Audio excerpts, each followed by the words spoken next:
May paralysis ako ng gabi, meron ako nakatabing bangkay, detalye yung muka, tumayo ako, astral body, inihiga ako, ginanon ako.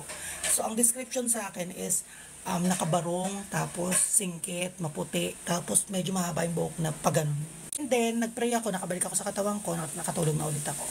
Nung umaga, may bisita akong pangalan ay Puroy, taga Lucena, bumisita siya sa akin dito. Kausap niya yung kasama namin sa bahay, si Mamang. Naririnig ko na, ano bang itsura ng lolo ni Omay? Tapos kinento ng kasama ko na, singkit, ganyan, maputi. Tapos niya, ano ba naman yung lolo niya? Binangungot pa ako sa taas, nagpakita pa sa akin. Same day nang nakita ko, pero kinorek ko siya na hindi si lolo yung nakita niya. So, in-explain ko sa kanya, nakabarong, singkit, maputi, tapos, nakapantalon, mukhang bangkay talaga. So, sabi ko sa kanya, hindi si lolo yun, sa akin muna nang galing yun, tapos tsaka umakyat sa'yo. So, hindi pwedeng nagka-hallucination kami.